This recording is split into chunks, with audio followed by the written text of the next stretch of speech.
Ridley's gravel bike. Ridley always really popular in cyclocross. Now more of a dedicated actual gravel bike out. Again, this is running 50mm tyres. This is running the Pro 1R. So these are quite slick. But again, a very good amount of clearance there on the rear wheel. Very impressive with their clearance. Running SRAM red. This one running Force. That's a very nice looking bike. Again, probably aimed at more the race market, I'd say, in the gravel sector. Villiers Tricetina gravel bike. Lot of clearance. Fitted with SRAM red Explore. So a good range of gears for a 1x. It's got 50C tyres on. Check the clearance. We've still got a good bit. Big clearance at the front. Full carbon, more for the race market, I would say. It was whose? Danny Shrewsbury's. Oh, I wondered whose it was. I was trying to work out whose bike. It was written yesterday morning for training ride, so... Really? She could have washed it, couldn't she? She decided to keep it like that. Did she choose it, or you guys just designed it for her, or...? We designed it for her. Actually, she's a Castelli athlete.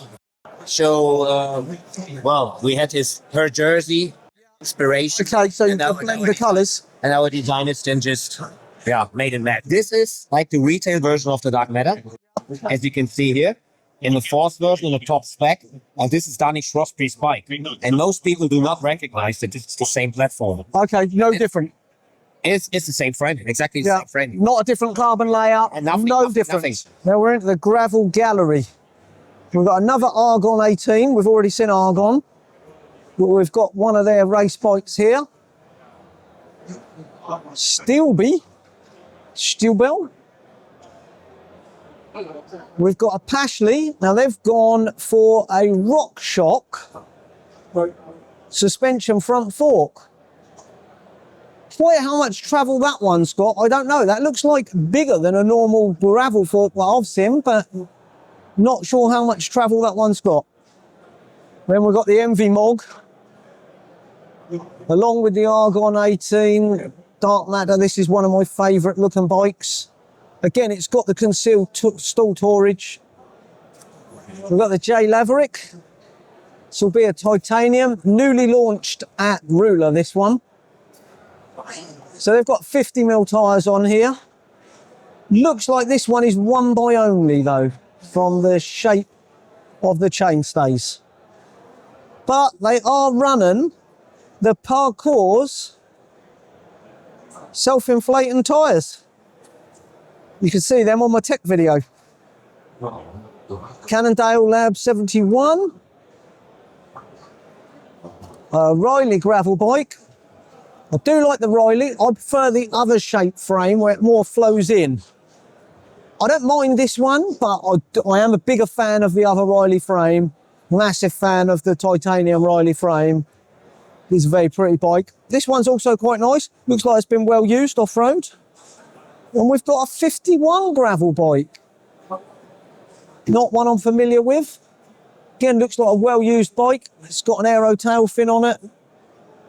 Oh, this was ridden by David Arthur in Badlands 2025. So you can check his video out from that event. I know that was one that almost ruined him when I've watched that video. And an Eddie Merckx gravel bike. We don't see many Eddie Merckx now in the UK for sale. This is a concept build, so I don't think it's a production bike. And then we've got a Canyon Grail. This particular one was ridden by Alec from Tekkers. And he rode this in the World Championships 2024. It's inspired by Colin McRae's WRX Subaru colours from back in the day. We've got Cameron Jones, lifetime Grand Prix champions, gravel bike. I have a feeling we're going to see a lot of Scott bikes in the next year or two. They seem to have found their way, certainly with gravel, and a couple of their road offerings as well. 3T's gravel bike. Now, I believe this is the same model that Dan Bigham's been riding. He's been riding his on the road as well with 38mm tyres on. I know he went for it purely because of how aero this frame is. So if you're looking for an aero gravel bike, if Dan Bigham's riding it, probably indicates this might be the one to go for. It's got fitted on this 45mm tyres. There's definitely, I'd say, room for 50s in there. There's definitely a good bit of clearance. They definitely fit 5mm in each side. And it's got nice down tube storage. Race Max 2. Race Max 2. Lovely handlebars. Very, very pretty bike. Reap Bikes, based in Stoke-on-Trent, British manufacturer. Lovely carbon gravel bike, but they look like they've stacked it out almost like a triathlon bike. So we've got the Pearson gravel bike, but this one is only up to a 45C clearance. So not as big as some of the other bikes that we've seen elsewhere, unfortunately. So you can see that. I reckon though, to be fair, what have they got on there? Yeah, so they've got a 40 on there. Yeah, 45 is about your most. That's not really gravel these days. Titanium bikes are becoming so popular now. And we've got two offerings from Passion. That's a titanium frame with a carbon fork. Then we have only what I can describe as a mix and match. This is this, yeah. Well, I wouldn't change it. I mean, it really is. We look yeah. With a half carbon, half titanium bike. Veloskilia bespoke bike fit. So this is going to be custom made for your own geometry based off an actual bike fit. Beautiful colours. Absolutely beautiful bike. Sturdy. UK brand from Somerset.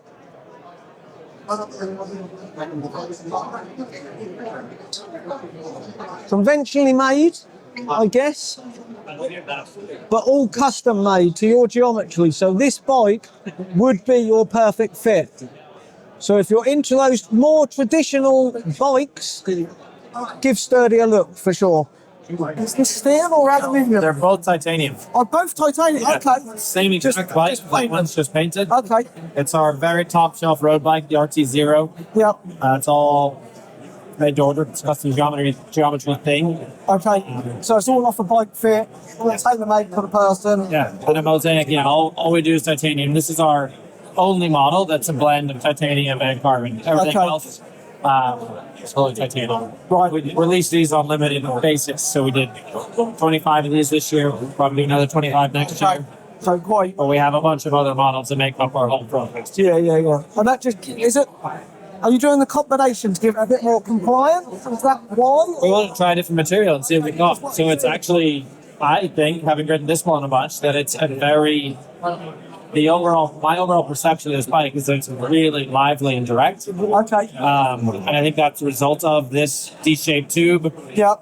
The junction down there at the T47. Yep. And then we did new CNC titanium dropouts on both sides back here. Okay. All of that, it lends to a really stiffer triangle. Yeah. So you step on the pedals, the bike goes. Yeah. It's not, I wouldn't say it's overly harsh or particularly compliant or more so than like what I'm used to, it's just a normal MDC post. Yeah. But it feels really pleasant in terms of vertical. Oh, okay. Yeah. So it doesn't feel too. No. Ride it a long way and not feel like. Correct. It's like I've spent all day on it. Okay. Many times. Yeah. So, Maybe not ultra, but 100 miles, so you're happy. I would. Oh, you Whatever. just keep going every day on it? Yeah? Yeah? Because some of them you're like, oh, I don't want to get on that bit for another week. It's that's probably dependent on bike fit a bit too. Yeah, like this matches my RT1. Of course. And my gravel bikes are like they all fit perfect. Just depends on what the application is. So you do gravel as well? Or, Yeah, because a lot of drop bar stuff. So Okay. yeah, super high end road, and then we've got a couple of full titanium road bike, all road bike, gravel, one time mountain bike, all road. So everything. Yeah. And where are they made? Where is Mosaic? We built these in Boulder, Colorado. Okay, yeah. So another hybrid carbon titanium from Field, Sheffield manufacturer. This is a prototype. There seems to be one or two people trying to mix the carbon and titanium at the moment. I think the carbon just stiffens it up by all aspects and maybe makes it a little bit more responsive. Sweet bikes. It's like they're all road bikes on display. And these are from Italy, handcrafted. And they're a unique monocoque shell, so there's no joints, no lugs. They're constructed as a one-piece frame. Obviously the fork's separate or it won't move, but yeah, one piece. They say for unparalleled ride quality. Now you don't see many of them. Let me know if anyone's tried one of these. Be really interested to hear your thoughts on it. They do look really nice. Really nice. Standard seat tube, which I like. I don't like they've got the, you can see here, they've got the little screw for the seat post. I don't like that, but I think we should go back to seat clamps.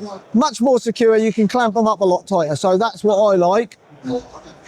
But very nice, running Durace. Yeah, nice clean. Very clean front end bike, all built. Very narrow handlebars. Turned in, I'm not sure they're UCI compliant, but I'm not racing any UCI races.